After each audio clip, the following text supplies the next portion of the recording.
C'est bon. Donc, bonjour à tous et à toutes. Merci d'être venus. Nous sommes ici aujourd'hui pour la conférence de Marc-André Duchesneau et Joey Manville-Tessier. Ils vont parler d'un projet qu'ils développent auprès des centres jeunesse à Montréal.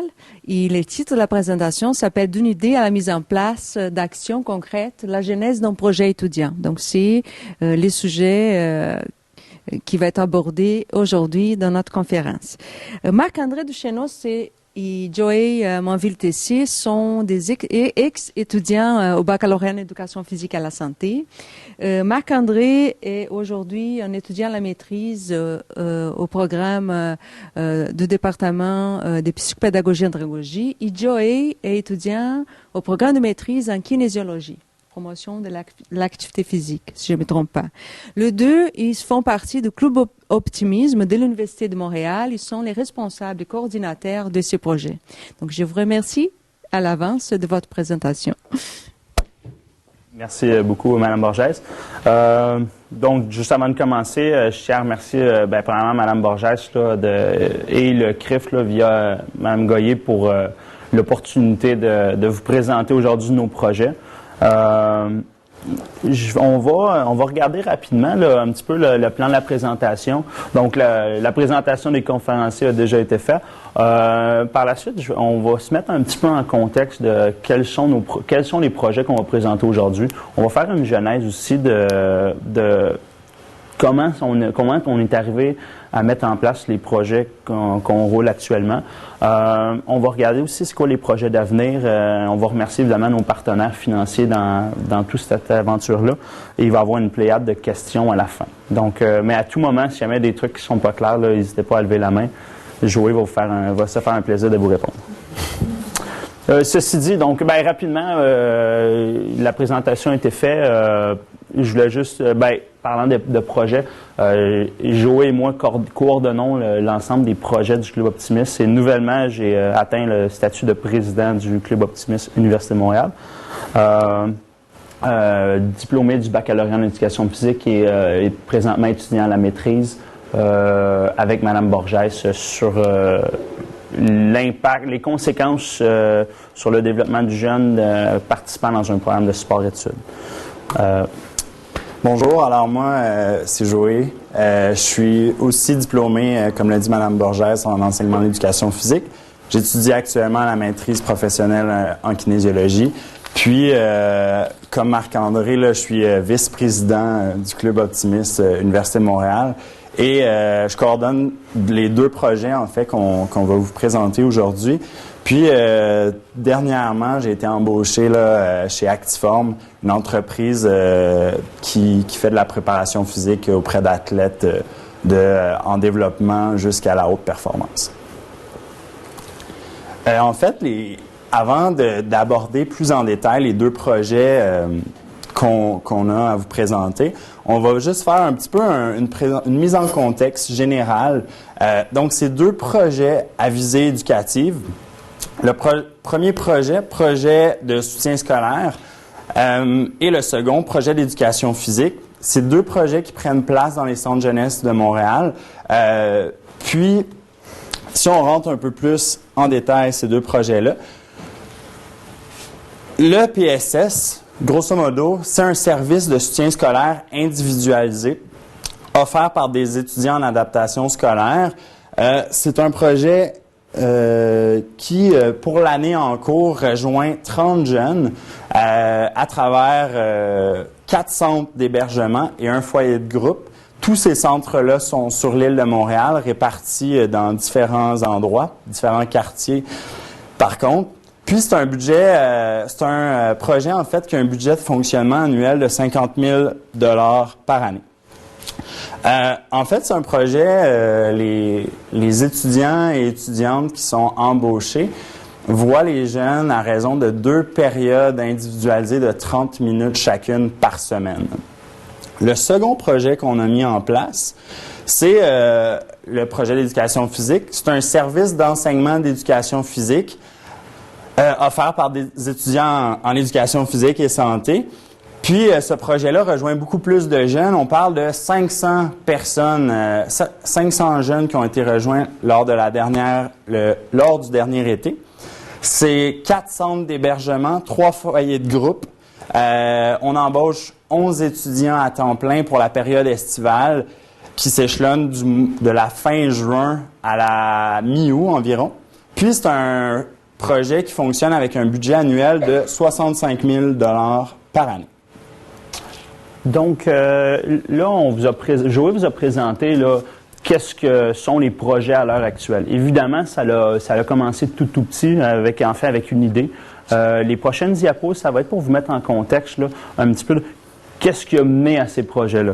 Donc, tout a commencé en 2007, alors qu'on était en deuxième année du baccalauréat. En fait, en première année du baccalauréat, c'est un de nos collègues et amis, Alexandre Dandonneau, qui a eu l'idée de fonder un club optimiste, le Club optimiste Université de Montréal. L'idée sous-jacente, c'était de se donner une cause pour contribuer un petit peu au développement des jeunes qui nous entourent. Ça, c'était le premier. Puis le deuxième, c'est aussi simple que se rassembler en chum. On s'était dit, on a le potentiel de faire bouger les choses, donc pourquoi pas se rassembler sous le chapeau du Club optimiste. Et il faut souligner aussi le travail de Mme Michelle Roy, qui est coordonnatrice des stages à la Faculté des sciences d'éducation, qui était déjà inclus dans l'organisme des clubs optimistes, qui nous a aidé un petit peu là, à démarrer le tout. Et évidemment, on a adopté la vision de l'optimiste. C'est tiré du site web, mais c'est en faisant naître l'espoir et en présentant une vision positive, les optimistes inspirent le meilleur chez les jeunes. C'est notre mission à nous. C'est vraiment de contribuer au développement des jeunes. On le fait via l'éducation physique et via le soutien scolaire. Ceci dit, partenaire. On a identifié, Joël disait tout à l'heure, on travaille avec les jeunes des centres jeunesse. Okay? Ce partenariat-là a été développé dès la fondation du Club optimiste. Encore une fois, c'est l'idée d'Alexandre Dandonneau. Les raisons sont encore un peu mystérieuses, mais la légende dit que Jase parle avec un ancien jeune des centres jeunesse qui était son ami, lui soulignait qu'au niveau de l'éducation physique, pendant la période estivale, souvent, les jeunes ne faisaient pas beaucoup d'activités. C'était souvent très dépendant des gens qui travaillaient, les éducateurs qui travaillaient en poste à ce moment-là. Donc, en sachant ça, on s'est dit, nous, on est tous des gens en éducation physique. On a à cœur l'activité physique et le bon développement des jeunes. Donc, pourquoi pas l'entendre une perche au niveau des centres jeunesse et de voir si on peut pas leur donner un coup de main. Donc, c'est ce qu'Alexandre Dandonneau a fait initialement au centre Dominique Savio-Mainbourg avec l'aide de M. James Crowley, qui était à l'époque animateur à l'animation milieu, donc qui s'occupe un peu de la vie culturelle et sportive. Maintenant, M. Crowley est rendu chargé de projet. Il est toujours un collaborateur avec nous dans l'ensemble de nos projets. On a fait une approche au centre, on leur a proposé nos services tout à fait gratuitement. Nous, par la bande, on s'est associé avec une fondation qui était la fondation Jumpstart, Bon Départ le Canadian Tire, qui nous ont donné un petit peu d'argent et là, on est allé donner des cours d'éducation physique au centre Dominique Savio-Mainbourg à temps partiel. Pour vous mettre en contexte, la clientèle des centres jeunesse de Montréal, l'Institut universitaire, et là, les informations sont tirées du site web des centres jeunesse. On parle de 13 000 jeunes qui font partie de la structure des centres jeunesse. Au passé difficile, c'est des jeunes qui présentent parfois des problèmes de santé mentale, des troubles de comportement graves, qui ont certaines carences affectives, qui ont vraiment vécu des difficultés dans leur jeunesse. Ils ont été très souvent retirés de leur milieu pour leur propre bien, donc inclus dans la structure des centres jeunesse. On parle de centres d'hébergement, de foyers de groupe, mais aussi de suivi en réadaptation ou un suivi en psychoéducation. Leur but, comment qu'ils aident ces jeunes-là, c'est offrir aux jeunes en difficulté les ressources et les outils nécessaires à leur développement. Donc, de plusieurs façons, ça varie beaucoup. Il y a énormément de gens Okay? Nous, on se concentre particulièrement sur les jeunes qui sont en centre d'hébergement ou en foyer de groupe. Okay? Donc, qui sont déjà structurés. Et là, on fait la distinction. Des fois, on se mélange entre maison des jeunes et centre jeunesse. C'est un petit peu différent. La maison des jeunes, c'est un endroit où est-ce que le jeune va y aller par lui-même. Il va, ça peut être un lieu de rassemblement avec des amis, alors que les centres jeunesse, c'est les jeunes qui sont identifiés par la DPJ. Donc, on parle vraiment de jeunes qui ont de grandes carences. Okay? La raison pour laquelle nous, on a établi un partenariat avec eux, tout d'abord, c'est clairement une population qui est à risque. C'est une population qui est dans le besoin, mais aussi, c'est une population qui est déjà dans une structure très encadrante. Donc, pour nous, c'est peut-être plus facile d'aller proposer un service pour faire de l'éducation musique que tout simplement aller dans un parc avec des ballons puis rassembler les gens sur le fly, si vous me permettez l'expression. Donc, c'est la raison pour laquelle on travaille avec les jeunes des centres jeunesse.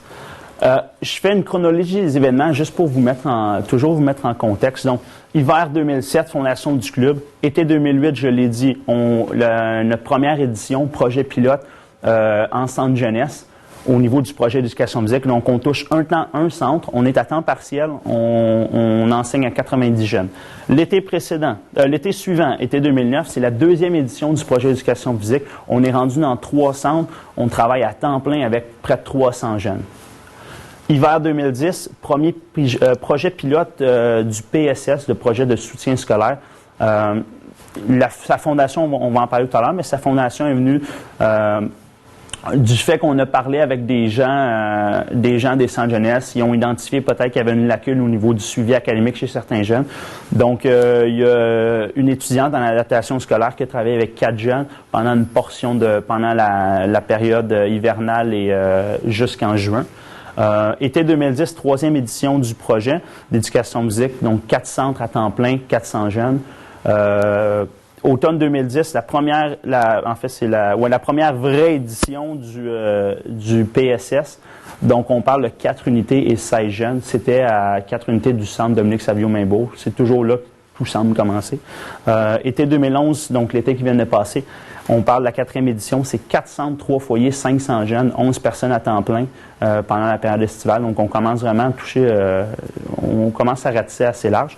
Et finalement, automne 2011, c'est la 2e édition du projet. On a vraiment augmenté le projet de soutien scolaire. Et l'offre, on est à 4 centres, 1 foyer, on touche une trentaine. C'est 32 jeunes, mais en fait, présentement, c'est 30 jeunes qui sont suivis. C'est 8 étudiants, 7 étudiantes et notre seul étudiant du PSS qui travaille à temps partiel là-dessus. Je vous dis les 2 objectifs. Autant au PEP qu'au PSS. Okay? Le premier objectif, c'est contribuer au développement d'une population en risque. Le deuxième objectif, contribuer à la formation des enseignants de demain. Okay? On va se le dire, c'était probablement pas les 2 objectifs qu'on avait initialement. Okay? C'est un projet qui a évolué énormément. C'est un projet qui a évolué tout comme nous. À l'époque, on n'avait pas de moustache, pas de barbe, on était un peu frivole, on était des étudiants du bac. On gradue, on apprend.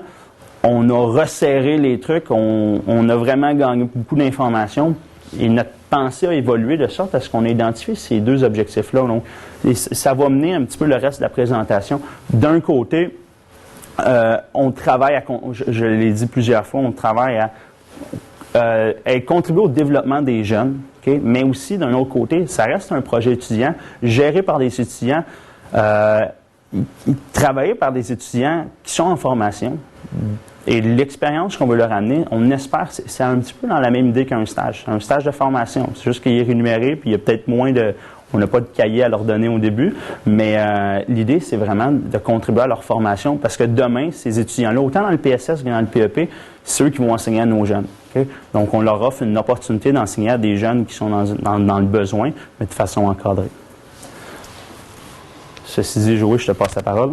Merci Marc-André. C'est un plaisir, Joey. En fait, pour revenir, on va entrer un peu plus en détail dans les 2 projets. D'abord, pour le projet de soutien scolaire, comme l'a présenté Marc-André, le premier objectif pour les 2 projets, c'est de contribuer au développement d'une population à risque. Puis, spécifiquement pour le projet de soutien scolaire, le but général, c'est de favoriser la réussite scolaire chez les jeunes. Comme l'a mentionné Marc-André plus tôt, la population des centres jeunesse, beaucoup de jeunes sont en difficulté d'apprentissage et ça faisait beaucoup de sens pour nous d'essayer de voir comment on pouvait les aider dans ce cheminement-là. Puis les moyens pour y arriver, c'est offrir un service adapté et individualisé à chacun. Ensuite, c'est fournir aux jeunes les outils nécessaires à leur réussite. Donc, en répondant aux besoins spécifiques de chacun en fonction de leurs difficultés. Puis on va voir comment est-ce qu'on réussit à faire ça un peu plus tard. Et finalement, c'est de susciter un intérêt pour l'apprentissage scolaire. Donc, peut-être sortir des méthodes traditionnelles, peut-être d'aller plus vers des activités ludiques, mais vraiment essayer de susciter un intérêt pour l'apprentissage scolaire. Pour y arriver, on a plusieurs paramètres de réalisation. D'abord, comme on l'a dit, c'est un service de tutorat individualisé pour tous. On embauche des étudiants de 3e et 4e année d'adaptation scolaire. Pourquoi des étudiants de 3e et 4e année? C'est qu'on a jugé que, en termes d'expérience personnelle, de maturité, d'expérience professionnelle, puis beaucoup des acquis qu'ils vont chercher dans les stages, on avait l'impression qu'ils étaient aptes à se lancer dans un projet comme celui-là. C'est un projet qui nous permet, notamment parce qu'on a accès à des fonds, on peut par moment peut-être se démarquer du milieu scolaire par le matériel pédagogique auquel on a accès. Fait que c'est sûr qu'on a un budget qui est alloué spécifiquement pour ça, qui nous permet d'aller acheter du matériel très spécifique qui répond aux besoins de chaque jeune. Puis, donc c'est ça, ce qui fait en sorte que... Puis comme je l'ai dit plus tôt, ça nous permet d'intégrer une portion plus ludique aussi à tout ça. Dernier élément, en fait, c'est la création d'un lien significatif. Nous, on embauche des gens pour toute la durée complète de l'année. En fait, c'est pas vrai. Du mois d'octobre au mois de juin. Ces gens-là, ces étudiants-là vont passer 2 périodes de 30 minutes par semaine pour toute la durée de l'année scolaire avec... dans un rapport 1 pour 1, dans une relation individuelle 1 pour 1. Puis, dans le fond, c'est une période de suivi qui est longue. C'est une stabilité au niveau de l'intervenant. Fait que ça permet de créer un lien. On se cachera pas que travailler avec ces populations-là, créer ce lien-là, ça peut parfois prendre plus de temps. C'est des enfants... souvent qui ont été abandonnés par le passé. Je généralise peut-être, mais c'est quand même un fait qui est fréquent. Le nerf de la guerre, c'est vraiment notre partenariat avec les centres jeunesse et l'école qui est souvent attitrée ou associée au centre en question. En fait, ce partenariat-là, ce qui nous permet, c'est que nous, ce qu'on veut, c'est poursuivre le travail qui est fait autant par les centres jeunesse que par le milieu scolaire. Fait que c'est sûr que si on veut donner une stabilité aux jeunes, il faut absolument que notre message soit le même, puis qu'on aille vers la même direction, puis que dans nos choix pédagogiques, ben ça fasse du sens en fonction de ce que le jeune doit travailler. Donc, deuxième point, identifier les difficultés comportementales et cognitives du jeune. Donc, c'est sûr qu'avant de travailler avec ces jeunes-là, il y a des rencontres préparatoires pour voir un peu quels sont les besoins de chaque jeune. Comment est-ce que nous, on peut s'intégrer dans tout ça puis apporter une aide qui va être significative. Puis, aussi au niveau comportemental. Donc, notre relation avec les centres jeunesse est primordiale parce que ils vont beaucoup nous fournir d'informations sur les comportements de chaque jeune, comment est-ce qu'ils réagissent en fonction des situations auxquelles ils sont confrontés. Puis, grosso modo, c'est ça. Ensuite, assurer un suivi constant à tous les niveaux. C'est sûr que notre intervention, on n'est pas seulement là 2 fois 30 minutes par semaine, puis après ça, on quitte. C'est sûr qu'on a établi un partenariat, puis ce suivi-là, on le fait sur une base régulière. Donc, que ce soit avec le milieu scolaire, particulièrement avec l'orthopédagogue et par moment l'orthophoniste, pour voir un peu, est-ce que nous, dans ce qu'on fait, on peut réajuster notre pratique pour peut-être être encore plus spécifique aux besoins du jeune. Ensuite, notre relation avec les centres jeunesse, comme je l'ai dit, les intervenants qui sont en poste, qui vivent au quotidien avec ces jeunes-là, ça nous permet un peu de nous situer, puis peut-être teinter nos interventions. Je vous ramène un exemple d'une jeune fille qu'on suivait, une jeune fille qui éprouvait beaucoup d'anxiété en faisant ce projet-là, puis sa façon de le montrer, en fait, c'était de constamment être souriante. Fait que donc, pour l'intervenant qui était, l'étudiante qui était en poste, qui enseignait, c'était pas nécessairement facile à décoder. Donc, par l'entremise de la relation qu'on a établie avec les centres jeunesse, c'est quelque chose qu'on a pu identifier puis se dire, oh, il y a quelque chose qui fonctionne pas. Alors, on va peut-être revoir un peu notre façon de faire pour faciliter son intégration dans ce projet-là. Finalement, c'est sûr que concilier les horaires de nos étudiants et étudiantes du milieu scolaire et des intervenants, c'est pas tâche facile. Donc, ce qu'on a établi comme fonctionnement, c'est d'avoir un cahier de communication écrit qui permet de laisser des traces, qui permet de laisser des notes pour voir un peu, j'ai vécu telle chose pendant ma période de tutorat. Comment est-ce que je devrais me réajuster? Qu'est-ce que je peux faire pour améliorer ma façon de faire?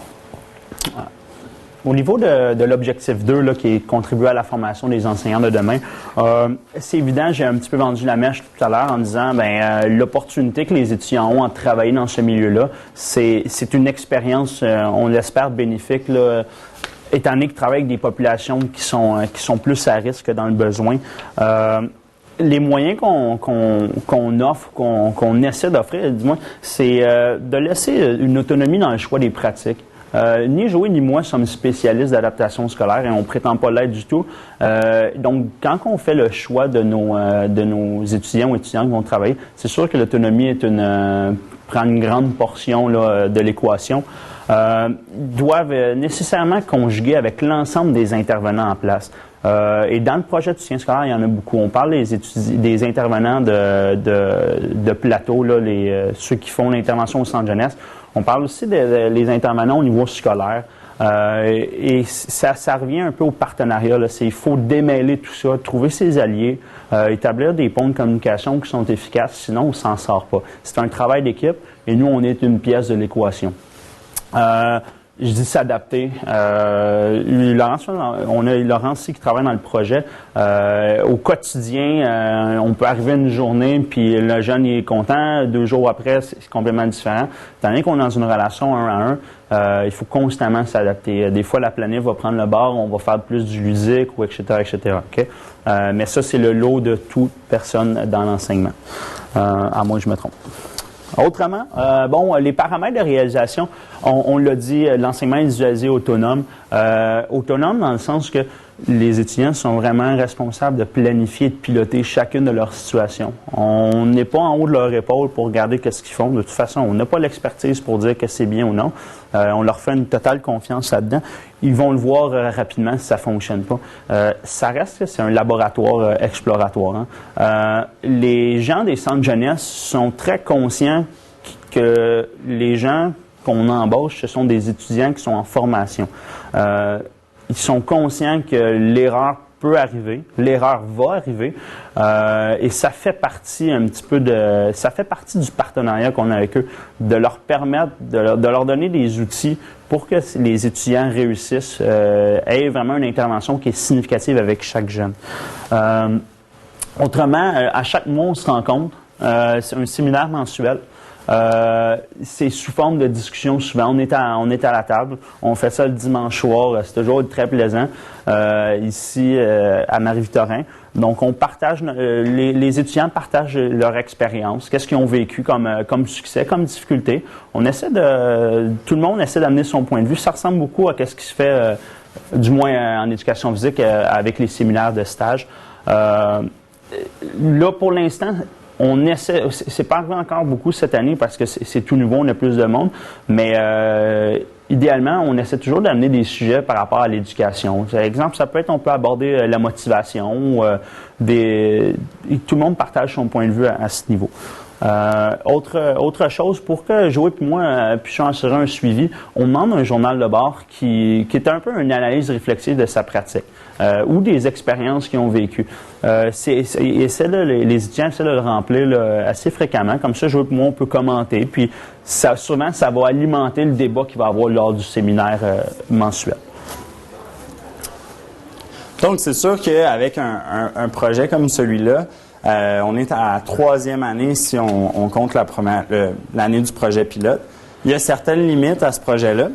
Donc, la première des choses, c'est sûr qu'au début, on a parlé d'un budget annuel de 50 000 $ pour toucher 32 jeunes. C'est un projet qui nécessite beaucoup de sous. En fait, on doit mobiliser des ressources financières et humaines pour un ratio qui est relativement bas. En fait, peu d'élèves rejoints. Sauf qu'en même temps, nous, on a la conviction que par cette relation-là, 1 pour 1, on est conscient que ça coûte cher, mais ce qu'on a comme rétroaction de la part du milieu, c'est que les effets sont vraiment positifs de l'intervention qu'on préconise, puis ce qu'on fait avec ces jeunes-là. Deuxième difficulté, c'est sûr que présentement, on a la difficulté de rendre l'offre de service attrayante, d'une part pour les étudiants et étudiantes qu'on embauche, et d'autre part pour les élèves qu'on rejoint. Pour les étudiants qu'on embauche, en fait, c'est surtout le fait que c'est sûr que en 3e et 4e année, particulièrement en adaptation scolaire, les étudiants sont très sollicités pour la suppléance. Les salaires qu'on offre sont pas concurrentiels, malheureusement, à la suppléance. Puis, en même temps, les heures, comme on travaille beaucoup avec des jeunes, ça se fait souvent immédiatement après l'école ou dans la période, disons, entre 5 et 7h30 le soir. Donc, même ça met des fois en péril la suppléance. Donc, on doit se battre fréquemment contre la suppléance, en fait. Ensuite, c'est sûr que c'est un engagement qui est contraignant. En termes de durée, on veut beaucoup de stabilité. On exige à nos étudiants et étudiantes qu'on embauche qu'ils soient disponibles pour l'ensemble de l'année scolaire. C'est bien pour les sessions universitaires. Je pense que c'est facile de concilier ce travail-là avec l'école. Mais une fois que la session universitaire se termine, ben c'est sûr qu'il y a toujours l'attrait d'accepter un contrat à temps plein ou encore de partir en voyage. Donc, c'est sûr que c'est une limite pour nous. Et finalement, comme l'a dit tout à l'heure Marc-André, ça demande une grande autonomie de la part de ces étudiants-là. C'est sûr qu'ils ont beaucoup de planification à faire, ils ont beaucoup de suivi à faire. Ils ont un suivi qui est constant, puis c'est sûr que des fois, on va devoir répondre, ils vont devoir avoir des interactions avec les gens en poste. Fait que donc, quand leur période de tutorat se termine, c'est pas réellement terminé. Il y a toujours un peu d'autre travail à faire en périphérie. Ensuite, pour les élèves, en fait, c'est que là, l'année dernière, avant cette année, en fait, on rejoignait juste uniquement des élèves du primaire, d'âge primaire. Maintenant, on a élargi ça et on rejoint des jeunes d'âge secondaire.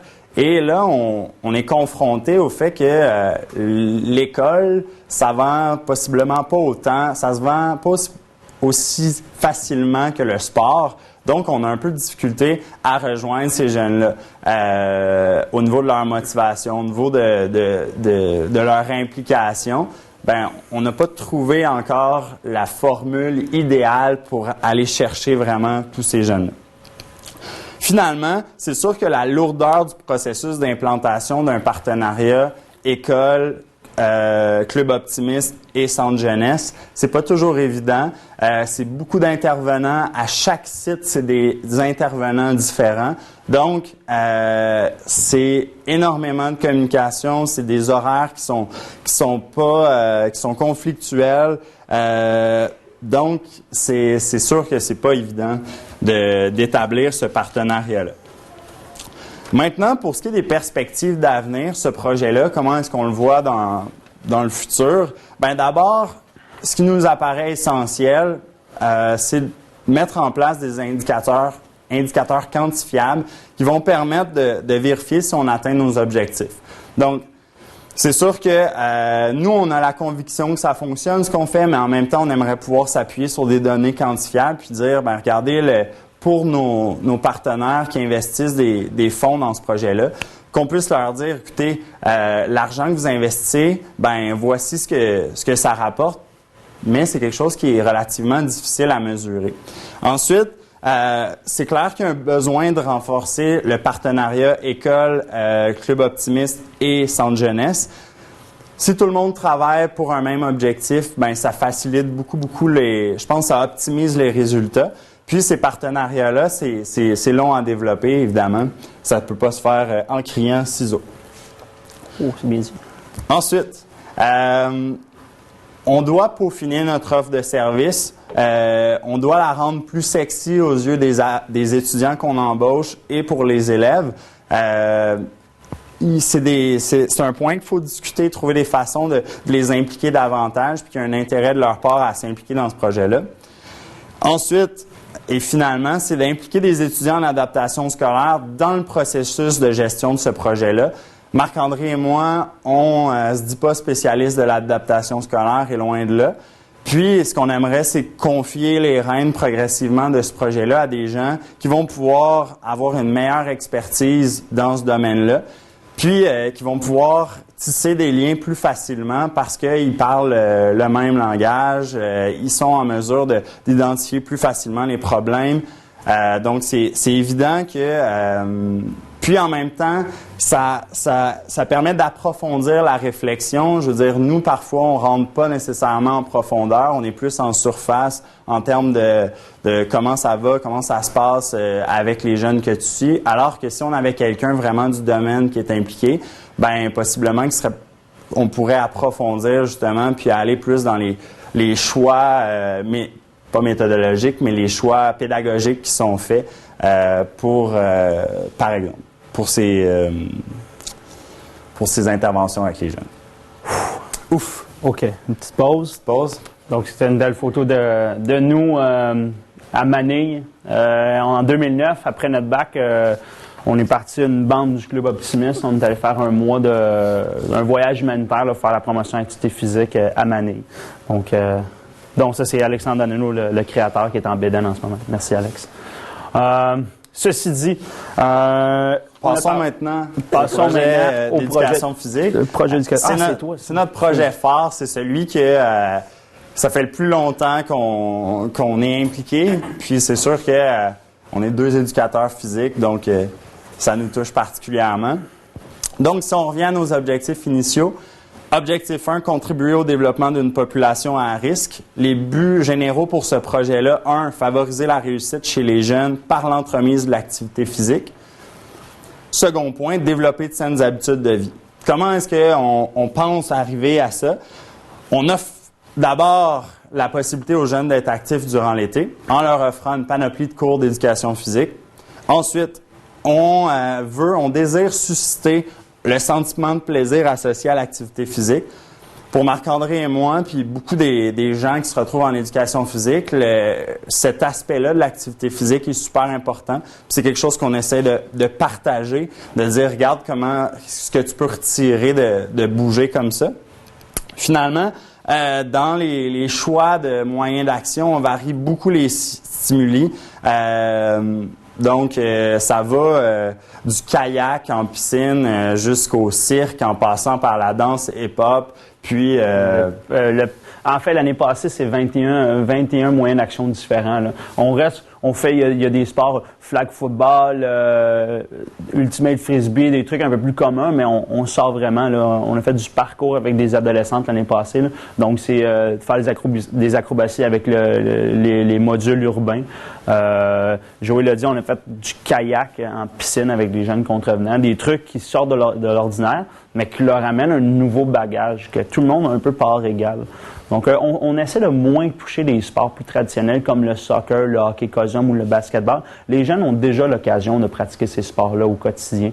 Donc, on essaie de sortir de ce credo-là pour leur offrir, vraiment leur offrir des outils. Comme ça, jamais il sort du centre jeunesse, puis lui, il a joué au flag football et il a l'occasion de se rendre dans une équipe de flag football. Bien, déjà, il va se sentir un petit peu plus compétent. Puis peut-être que ça va lui donner le petit coup de pied dans le truc pour aller vers cette activité-là. Donc, les paramètres de réalisation, d'abord, c'est des cours, on l'a dit, période estivale, de la fin juin à la fin août. En fait, nous, on comble toute l'année, la période estivale où il n'y a pas d'école. Fait qu'on est un peu le prolongement du cours d'éducation physique. C'est des cours généralement de 40 à 75 minutes en fonction de la population. Est-ce qu'ils sont plus jeunes, est-ce qu'ils sont plus vieux? C'est une progression pédagogique sur 8 semaines. Vraiment, je pense que c'est là où on se distingue de simplement, en fait, d'un camp de jour. On a vraiment des objectifs pédagogiques. On veut vraiment qu'ils progressent à travers ces 8 semaines-là.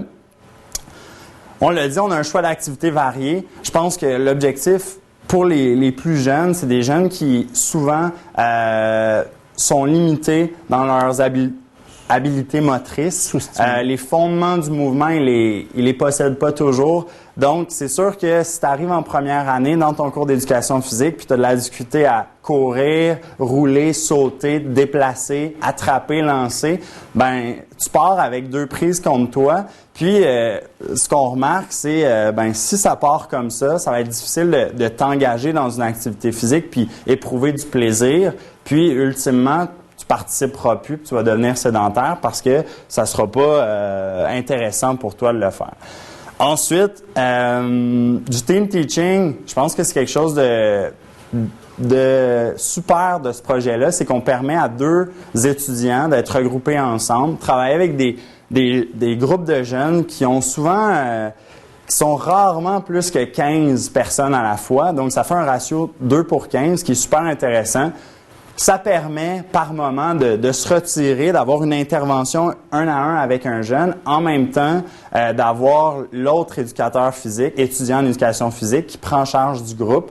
Donc, ça permet une plus grande latitude, puis c'est vraiment bénéfique là, les retombées de ça. Et j'ajoute aussi l'aspect gestion de classe est vraiment moindre qu'au niveau scolaire, dû entre autres parce que c'est le ratio enseignant-élève, maître-élève est beaucoup plus élevé. On n'est pas seul, il y a les éducateurs spécialisés qui nous accompagnent toujours, qui sont un petit peu là pour faire les préfets de discipline.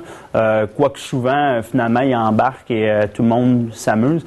Et c'est moins contraignant. Et oui, il y en a quelques-uns qui réchignent à l'idée de venir faire l'activité physique, mais d'ordre général, les gens participent un petit peu plus qu'au niveau scolaire. Pour peut-être plein de raisons là, qu'on leur laisse le soin de découvrir eux-mêmes. En plus de tout ça, on a souvent, comme je l'ai dit plus tôt, on progresse sur 8 semaines, puis il y a souvent une finalité. Donc, à la dernière semaine, on essaie d'inviter des conférenciers, souvent des athlètes issus du milieu sportif, des athlètes qui ont brillé à l'échelle internationale, puis on essaie de sélectionner des gens qui ont eu des expériences de vie intéressantes, des parcours de vie avec certaines embûches pour que les jeunes puissent s'identifier à ces athlètes-là. Ensuite, on intègre des formations pratiques pour les jeunes. C'est des cours qui sont donnés par des spécialistes. Donc, par exemple, sur cette semaine, on va avoir un cours de cheerleading et à la 8e semaine, on va avoir quelques cheerleaders des Carabins qui vont venir et qui vont s'impliquer, qui vont montrer un peu qu'est-ce que tu arrives à faire en t'entraînant puis en ayant une rigueur puis en persévérant à travers les difficultés, qu'est-ce que tu peux réussir à faire? Puis je pense que c'est quelque chose de hyper stimulant pour les jeunes aussi. Dernière chose, on a des activités spéciales extramuros. Par exemple, les parties de football des Carabins. L'année dernière, on avait un de nos éducateurs est demi-défensif chez les Carabins de l'Université de Montréal, puis l'équipe de football. Puis, il enseignait à des adolescents un cours de flag football. Puis, au terme de ces 8 semaines-là, les Carabins ont invité ces jeunes-là à venir à une pratique, à venir à 2 rencontres, puis de voir Jean-Michel Lemieux, qui est l'étudiant qui travaille pour nous, de le voir à l'œuvre. Je pense que ça a vraiment été quelque chose de significatif pour eux. Puis en même temps, de voir un peu, encore une fois, le sport, où est-ce que tout ça peut te mener. Je pense que c'est une motivation supplémentaire, puis ça favorise l'implication des jeunes, particulièrement dans les cours. Oui, c'est parfait. excellent. Au niveau de l'objectif 2, là, qui est de contribuer à la formation des enseignants de demain, on se répète un petit peu, le but général du projet d'éducation musique, ça ressemble drôlement à celui du PSS, mais c'est d'offrir une expérience d'enseignement à des populations à risque. Et je me répète encore, le moyen, c'est un laboratoire d'expérimentation. Hein. C'est après les mêmes intervenants qui reviennent, ils sont au courant que c'est des étudiants, ils sont au courant qu'on amène de nouvelles activités. Okay? Donc, on va placer le jeune dans une situation d'incertitude. Et c'est ça notre objectif, parce que l'étudiant va grandir là-dedans. Il va apprendre, il va faire des erreurs, il va apprendre ses erreurs, d'où l'analyse réflexive. Mais aussi, on essaie de mettre, pour enrichir l'expérience, on essaie de mettre sur pied, qu'est-ce que j'appelle une communauté de pratique. Okay? C'est une communauté d'échange. Donc, on va le voir là, par les paramètres de réalisation. Ça commence toujours au mois de juin. Le projet, c'est 8 semaines d'enseignement et la semaine précédente, ces 8 semaines-là, c'est une semaine de formation. Donc, dans cette semaine-là, on se rassemble. On a des formations pratiques avec des professionnels. Passé, on a une formation en yoga. On a une magnifique formation en Zumba qui a associé Joey. Dans le passé, non, c'est pas toi. Peut-être préciser. Dans le passé, on a fait une formation de cirque, Ultimate Frisbee. Donc, on donne des outils on donne des outils à nos éducateurs physiques pour que vraiment il y ait un bagage, qu'on s'en aille pas en guerre avec un tire-poids. Donc, pendant cette semaine de formation-là, évidemment, on a le souci de passer de visiter toute l'équipe ensemble, chaque centre jeunesse, okay? Pour que les intervenants là-bas nous donnent une idée, un aperçu de quelle est la population. Chaque centre jeunesse est différent. Il y en a que c'est uniquement des adolescentes filles, il y en a que c'est uniquement des garçons, il y en a que c'est des jeunes contrevenants. Donc, on veut s'assurer que nos étudiants, avant d'arriver le lundi pour leur première journée, soient déjà au courant c'est quoi, dans quel contexte, dans quel truc je me suis embarqué. Donc, c'est ça. Également, cette semaine-là, c'est vraiment une semaine, ça y va au coton. On exige les planifications séquentielles de tout l'été. On sait très bien que ça va changer en cours de route, mais l'idée derrière ça, c'est d'avoir réfléchi au préalable. Ben moi, je donne un cours aujourd'hui de kayak en piscine. Qu'est-ce que je vais faire pendant 8 semaines? Donc, ils travaillent beaucoup plus que 30 heures cette semaine-là, on s'entend. Là. Ils vont aller chercher toutes les informations, ils vont arriver. Puis en cours de route, je l'ai dit, ils vont l'adapter. Mais au moins, ils ont fait l'exercice de voir qu'est-ce que je peux faire pendant 8 semaines. Ces planifications-là, à la fin de la semaine de formation, on s'assoit en rond, puis en rond, on s'assoit à table et on discute. Fait que là, moi, je prends une planification, je dis, OK, Ultimate Frisbee, pourquoi ça? C'est quoi ton objectif? C'est vraiment, là, c'est pas sur le bord d'une... Puis de toute façon, qu'est-ce qui est intéressant, c'est que ces planifications-là, ils restent. Et on crée une espèce de canevas et là, on part avec ça. Et là, après, on l'utilise entre nous, là, après, dans notre pratique quotidienne. Pas mal ça. Autrement, donc pendant l'été, moyen de communication, donc un petit peu à l'image du PSS, ou plus le contraire, le PSS à l'image du PEP, on demande à chaque semaine, je demandais aux étudiants, je ne me rappelle plus c'est quel jour, de m'envoyer leur journal de bord. Qu'est-ce qu'ils ont vécu, jour par jour. Là. Pas qu'est-ce qu'ils ont fait dans leur cours, mais qu'est-ce qu'ils ont ressenti. C'est quoi l'analyse qu'ils ont faite? Est-ce qu'ils ont eu des bons coups? Est-ce qu'il y a des situations qu'ils ont trouvées plus difficiles? Qu'est-ce qu'ils ont fait? C'est vraiment, moi, ça me permet d'avoir une idée de leur progression à chaque semaine. Et étant donné que moi, je travaille dans le projet, je ne peux pas être en même temps partout. Donc, c'est du feedback que j'ai. Et ça leur permet aussi de réfléchir à leur pratique.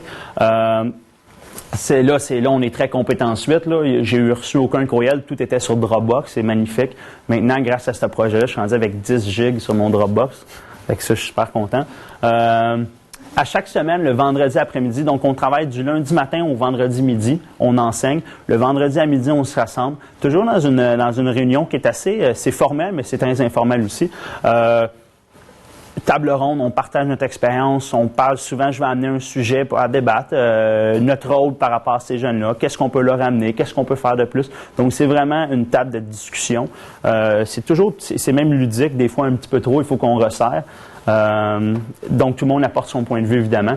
Et on essaie, et vraiment, les étudiants, qu'est-ce qui est intéressant de ce projet-là, c'est oui, c'est un travail, oui, c'est rémunéré, mais en même temps, c'est pas l'ambiance qui se dégage. C'est le vendredi, on est content. Oui, on est content que la semaine finisse, on s'en va en fin de semaine, ça, c'est la nature même des choses. Mais tout le monde essaie de contribuer à sa façon à l'épanouissement de ce projet-là. Donc, c'est vraiment intéressant. Du moins, j'ai pas senti que personne se sentait menotté d'aller au travail le lundi matin. Donc, ça crée vraiment une ambiance qui est plaisante. Les limites de ce projet-là, c'est évident que on n'a pas mis beaucoup de limites parce que c'est un projet qui a évolué beaucoup. Ça fait, on va commencer la 5e édition bientôt. Donc, Joël et moi, on a travaillé beaucoup à améliorer ce projet-là. On juge qu'il est presque en phase finale, du moins pour Montréal. On peut pas vraiment être beaucoup plus gros, engager plus de gens, peut-être un petit peu, mais dans sa forme actuelle, c'est presque final. Par contre, il reste que des limites, comme la courte durée du projet. C'est seulement 8 semaines. On juge, ça prend, là, à chaque année, ça l'accélère, là, mais normalement, le premier mois, on est encore on apprend à connaître nos jeunes. Les jeunes commencent apprennent à nous connaître. Donc, le crunch, là, le lien significatif, là où est-ce que l'enseignement qu'on leur fait va être transférable dans la vie de tous les jours. Ça se fait souvent dans les 2 dernières semaines. Et c'est toujours très émouvant de terminer l'année parce qu'on a créé quelque chose. On voit ces jeunes-là au moins 2 à 3 fois par semaine. On dîne avec eux, on les voit fréquemment.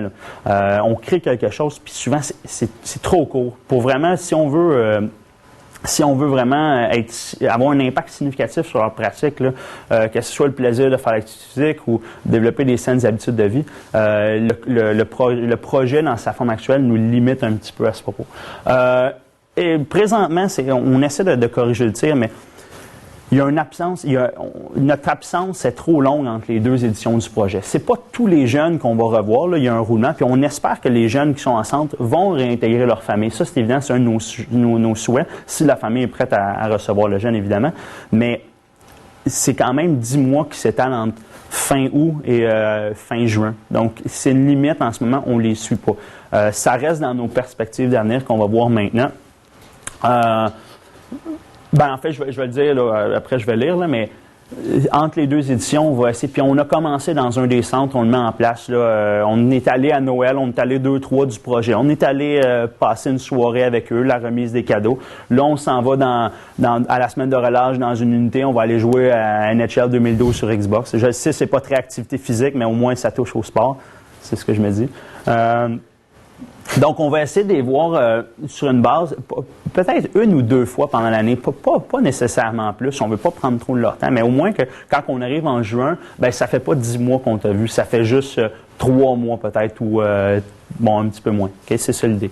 Autrement, la même logique que Joël disait tout à l'heure, il faut qu'on mette en place une mesure quantifiable pour vraiment quand on arrive puis on fait une reddition de compte aux gens ou à nos partenaires.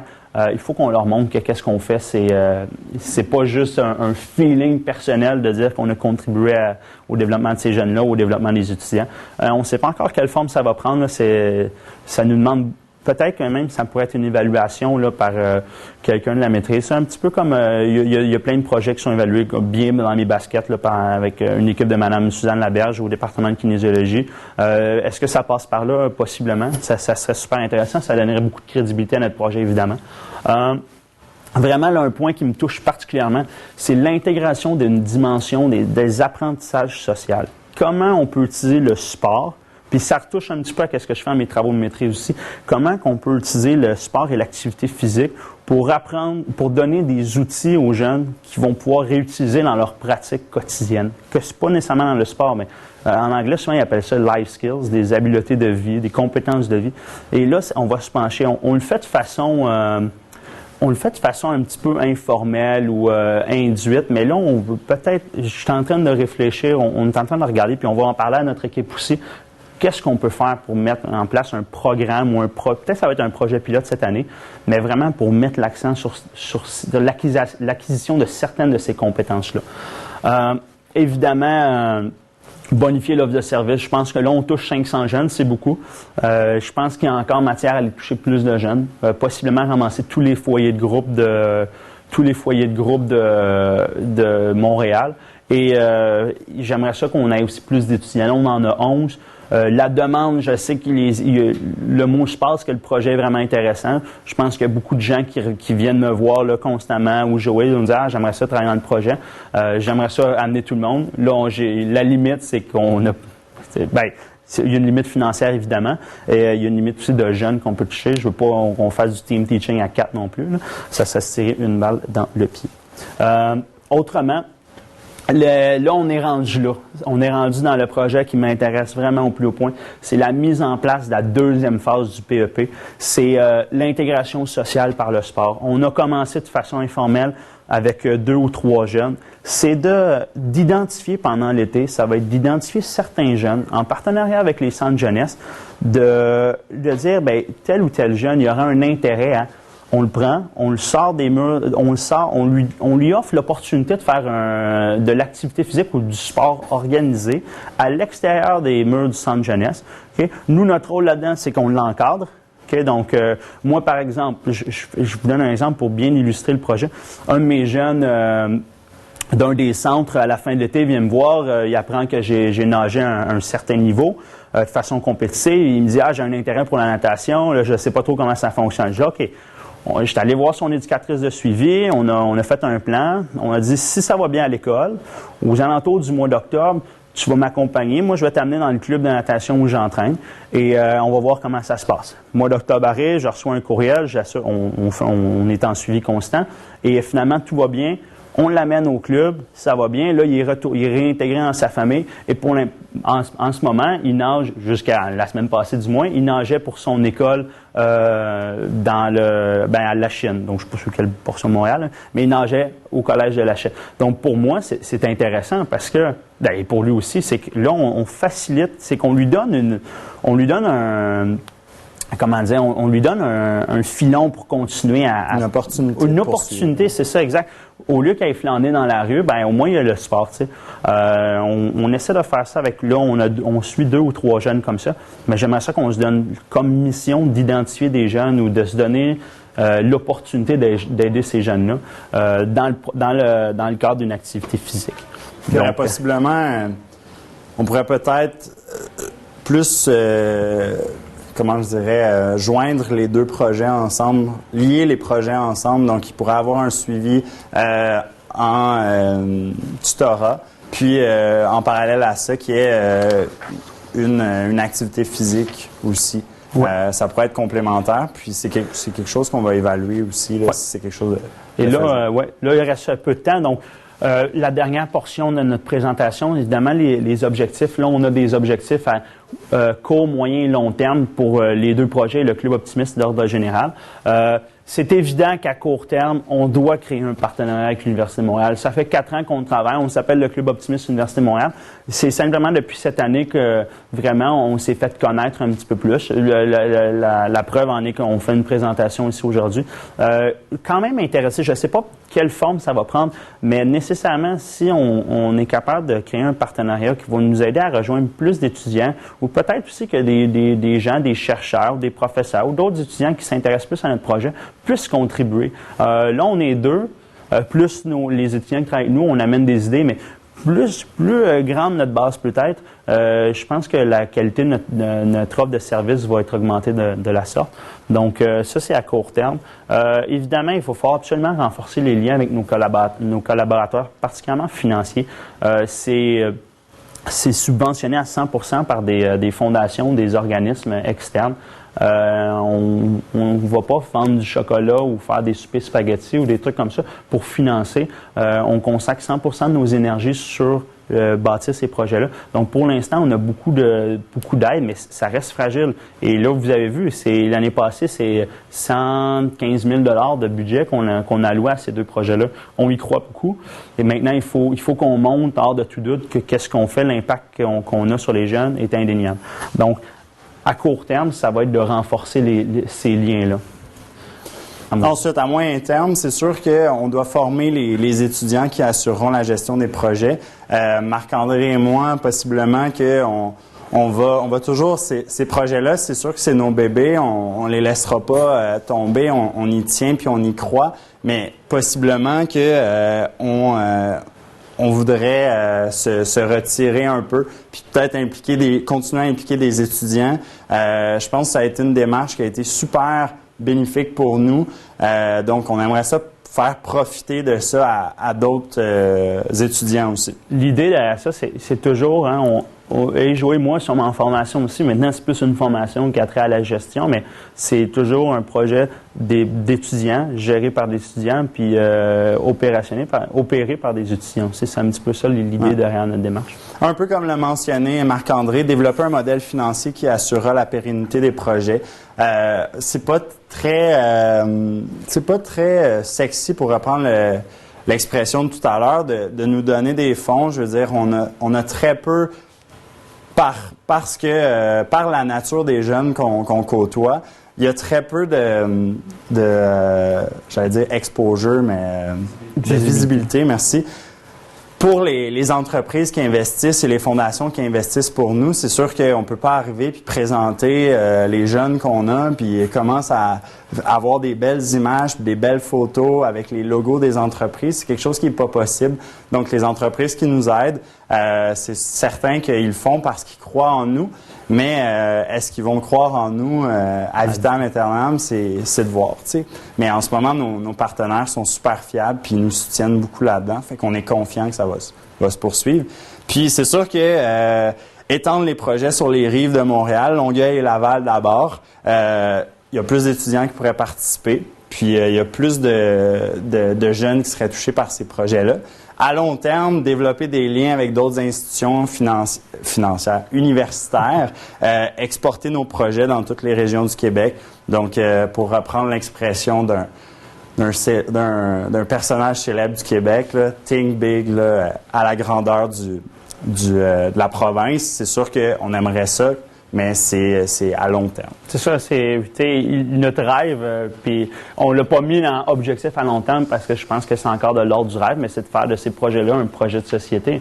On pense que si ça a fonctionné ici à Montréal, il y a déjà un club optimiste qui vient juste d'être formé à l'Université Laval. On va entrer en contact avec eux, on va leur proposer, c'est d'exporter ce projet-là. Là, il y a une formule qui est fonctionnelle, qui est viable au niveau financier. Qui peut être amélioré. Qui va être amélioré. Ouais. C'est ça notre objectif à nous, c'est ça finalement. Mais est-ce que tous les jeunes du Québec qui sont dans le besoin peuvent être touchés par un projet comme ça? On pense que oui, on pense que c'est nécessaire. Et du moins, c'est un petit peu ça qu'on essaie ultimement d'arriver à faire. Là, j'ai 2-3 diapos. Là, il faut absolument qu'on remercie nos partenaires financiers, des gens qui nous ont aidés, qui nous aident présentement. La Fondation du Grand Montréal, la Fondation Rona, Sibilla S, Fondation Ultramar, Fondation du Centre Jeunesse de Montréal, Intact. Les Sœurs. Ah oui, c'est ça, les Sœurs. Les Sœurs. Les Sœurs. L'Optimisme international qui nous assure vraiment une structure là, qui nous chapeaute parce qu'on a commencé ça un petit peu, on ne savait pas trop où on s'en allait. Donc, la Fondation L'Optimisme nous a beaucoup aidé à nous remettre sur les rails. Construction Bentech, les centres jeunesse de Montréal, Québécois évidemment. Fondation Mathieu Lafont, Extrata, au maire de Serres, les Carabins. Pas de façon financière, mais ils nous invitent. J'ai des bons contacts, étant un ancien Carabin moi-même. Ils sont toujours ouverts. Constamment, ils m'ont eux-mêmes offert des billets. Ils disent, invite tes jeunes, ça va être le fun. Donc, ils sont vraiment toujours ouverts à nous donner un coup de main. Télésystème. Et surtout, je dis surtout, c'est eux qui ont cru en nous depuis le début, c'est la fondation Jumpstart de Bon Départ à Canadian Tire. On est arrivé avec un plan. Au début, on n'avait pas vraiment de structure. Puis on dit, OK, on vous aide. Puis ils nous ont donné un montant. Puis maintenant, un petit peu grâce à eux et grâce à l'aide des autres, on est arrivé à qu'est-ce qu'on fait maintenant. Donc, sur ce, à vous de jouer. Si vous avez des questions, des commentaires ou... Ah! Tac! Oui, vas-y. Oh! C'est formel comme ça.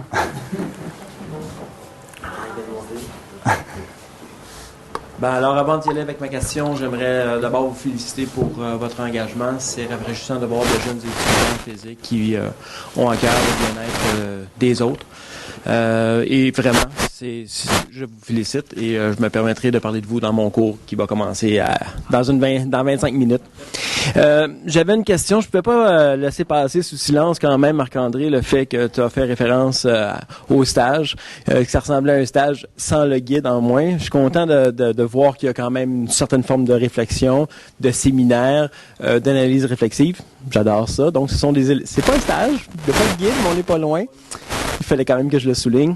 Maintenant, ma question est la suivante. Est-ce qu'il y a un système de supervision que vous avez mis en place pour les éducateurs, les futurs éducateurs physiques qui travaillent en co-enseignement? Parce que, qui dit co-enseignement dit beaucoup de relations, beaucoup de liens. Il y a effectivement beaucoup de choses qu'on peut aller chercher de positif au niveau du co-enseignement, ça j'y crois.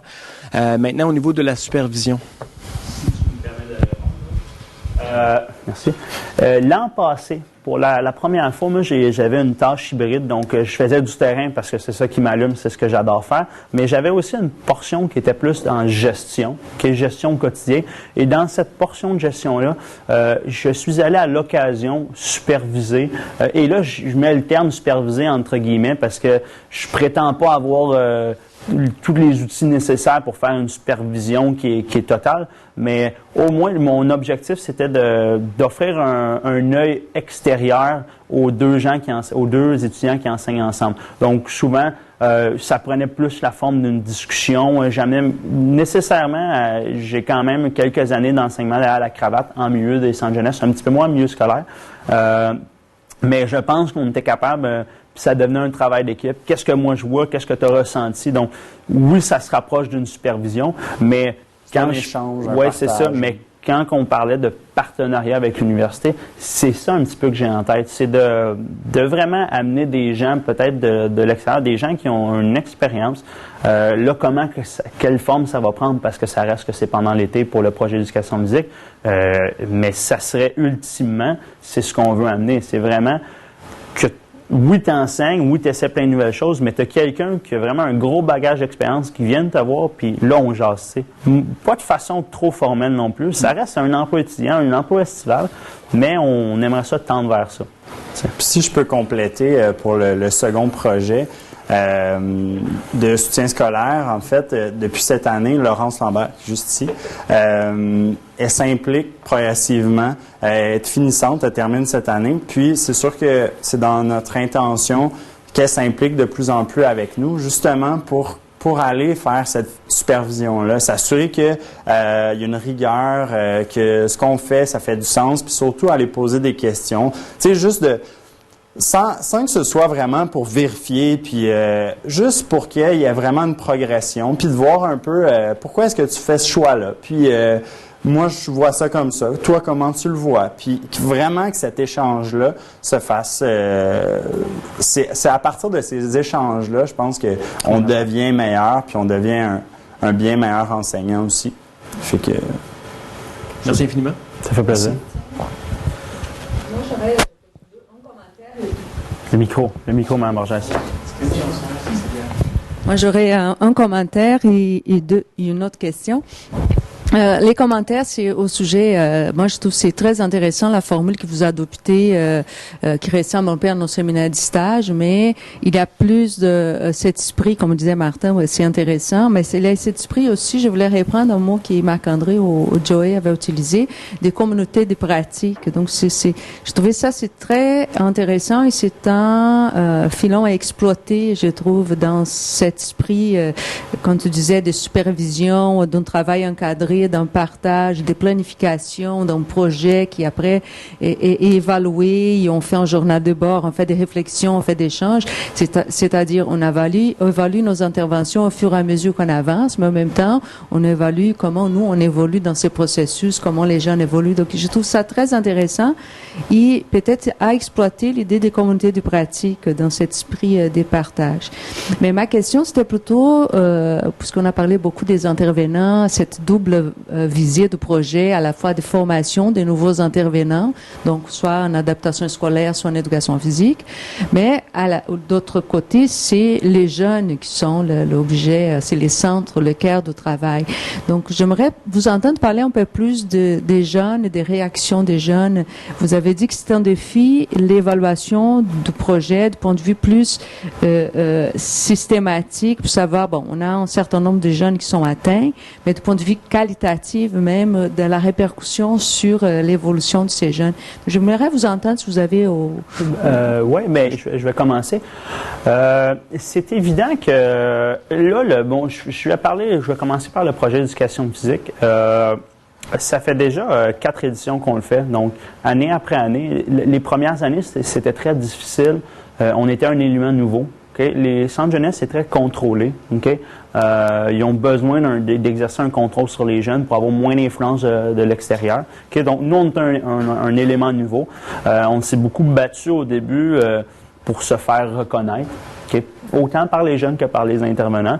Et là, les années ont passé. Maintenant, déjà, c'est pas rare qu'on arrive le premier cours de l'été et qu'on voit des visages qui se rappellent de nous. Donc, il y a un effet d'entraînement. Et tout à l'heure, je parlais du lien qui se crée avec les jeunes sur l'année. Et ce lien-là se crée de plus en plus rapidement. À savoir les impacts que ça peut avoir sur les jeunes. C'est toujours c'est un petit peu dur à juger parce que de notre point de vue, c'est sûr que on voit que l'engagement est nettement mieux à la fin de l'été qu'au début. De façon, je prends un exemple, la semaine passée, il y a 2 semaines avec Hugo, on est allé présenter le projet. On est allé représenter le projet. On le fait une fois par année dans tous les centres pour leur dire qu'on va revenir avec maintenant qu'est-ce qu'on va amener comme élément nouveau au projet. Une des éducatrices me disait qu'avec un des jeunes que j'ai travaillé en préparation physique, c'était le ratio était 1 pour 2, 1 pour 3. On faisait de l'activité physique et depuis septembre, il est inscrit, il va de façon ponctuelle au gym s'entraîner. Bon. Ça, c'est un exemple, mais il y a certainement, il y en a d'autres, il est inscrit au football, il fait telle activité, il est plus actif. On ne l'a pas répertorié, mais notre feeling personnel, c'est que les jeunes ont quand même un apprentissage, ou du moins, ils vivent certainement un succès qui est relié à l'activité physique. Au moins, tous les jeunes devraient vivre minimum 1 à 2 succès reliés au sport. Que ça soit jongler avec des foulards pour quelqu'un qui a un problème de santé mentale ou courir son tracé comme il faut au football, attraper une passe, faire un toucher. Après, tous les jeunes vivent un succès parce qu'on a conscience, c'est ça l'objectif principal de notre pratique, c'est on leur fait vivre un succès. Si tu vis un succès, peut-être un meilleur sentiment de compétence, peut-être que tu vas avoir un intérêt plus grand à faire du sport, peut-être que ça va devenir une pratique autonome. Donc, Joe, tu veux ajouter? Oui, je pense que, puis en termes de réaction, ce que nous, on perçoit, c'est sûr que c'est des perceptions, mais lorsqu'on les voit la première semaine, puis on les quitte à la semaine 8 dans le cadre du projet d'éducation physique, puis lorsqu'on les prend au mois d'octobre, puis on les quitte au mois de juin dans le projet de soutien scolaire, je pense que, d'une part, comment ils nous perçoivent eux, comment ils nous manifestent. On a eu des témoignages de gens, de jeunes qu'on s'attendait pas du tout, puis ça vient nous chercher à la dernière semaine. On a l'impression qu'on n'avait pas un impact qui était si grand. Puis finalement, on nous dit des choses, puis c'est pas les intervenants qui poussent les jeunes à s'exprimer de cette façon-là. Ça vient un peu naturellement. Fait que c'est tout le temps un peu émotif de se quitter à la fin parce que ils sont capables de verbaliser un peu ce qu'ils retirent de cette expérience-là. Puis c'est pour ça que nous, on est convaincus qu'il y a un intérêt à aller chercher des mesures quantifiables. D'avoir vraiment quelque chose, une démarche plus scientifique peut-être, d'aller chercher cette information-là, puis se dire, c'est pas juste des perceptions qu'on a. Maintenant, pour le projet de soutien scolaire, les orthopédagogues qu'on a rencontrés pour le seul centre où on était l'année dernière, c'est encore nouveau comme projet. L'orthopédagogue qu'on a rencontré à la fin de l'année, pour certains jeunes qu'on suivait, le partenariat n'était pas tout à fait établi l'année dernière. Puis pour certains jeunes qu'on suivait durant l'année, à la toute fin, ils ont appris qu'on les suivait dans ce projet-là. Puis il était comme étonné des apprentissages puis du bon qu'il avait fait durant. Je me souviens d'une jeune fille qui lisait pas du tout en début d'année, puis qu'à la fin de l'année lisait. Puis c'est sûr qu'on n'est pas 100% responsable de tout ce succès-là. Il y a une panoplie de gens qui sont autour de ça, puis jamais on aura la prétention de dire que c'est nous, puis on est les seuls là-dedans. Mais en même temps, je pense que on met l'épaule à la roue, puis on contribue à ce succès-là. Puis fait que c'est un peu ça. C'est un travail d'équipe. Puis c'est ça. Puis si j'ajoute, je le dis, on ne se targue pas d'être la source de tous les succès, mais vraiment notre but principal, puis c'est comme ça qu'on s'annonce, c'est comme ça qu'on le vit, c'est qu'on est un complément au travail qu'ils font dans les centres de jeunesse. Là. Okay? On amène peut-être un petit plus, un plus-value en fait. C'est que les jeunes vont bouger, oui, mais ils vont bouger avec des apprentissages. Les jeunes vont être suivis, oui, mais ils vont être suivis avec des apprentissages. Mais ces apprentissages-là, puis c'est ça qui est important avec le partenariat. Si on est au courant, au centre où on suit les jeunes, ce mois-ci, on travaille tel et tel son, nous, le mot d'ordre pour nos étudiantes, c'est on travaille tel et tel son, les mêmes qu'eux. On n'amène pas des nouvelles façons, on s'inscrit dans leur démarche à eux. Donc c'est ça, je pense qu'on s'est éloigné de la question, mais fait que ça sort. Questions, commentaires? Oh! Catherine.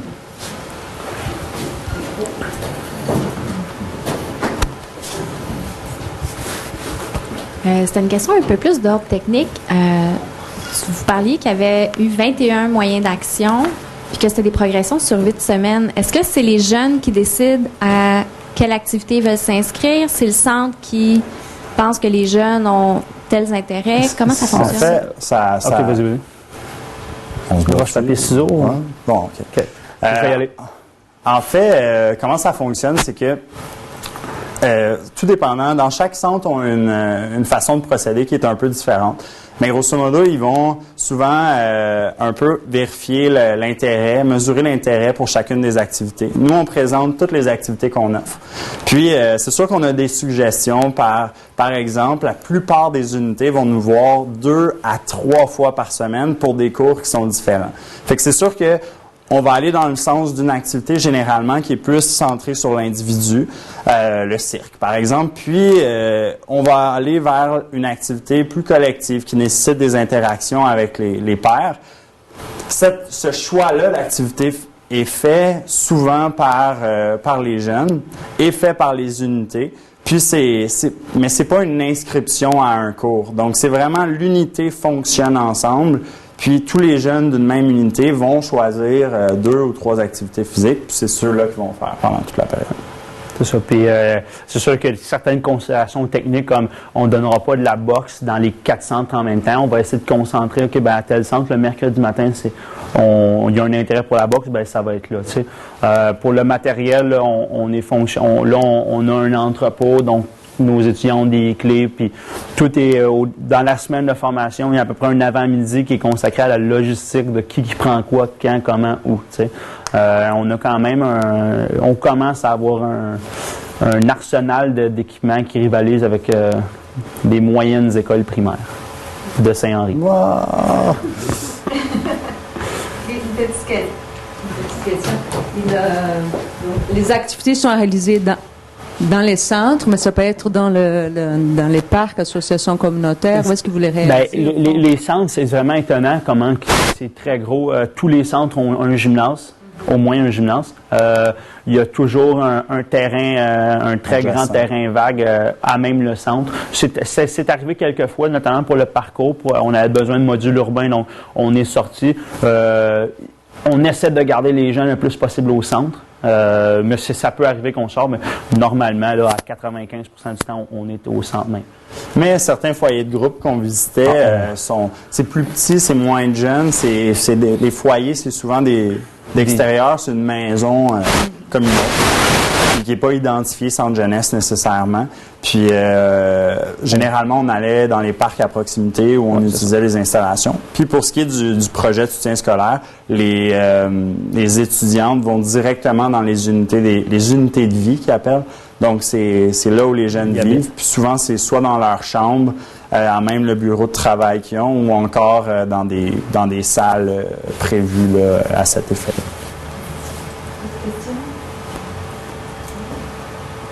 Je remercie aux deux conférenciers. Je passe la Ah, wow. Wow! Tabarouette. Il manquait de décoration chez moi. Merci beaucoup. Merci. Merci beaucoup. Merci beaucoup. Merci, Pour votre conférence, votre exposé. Merci à tous. Merci. Bonjour, maman. Ouais, merci à vous.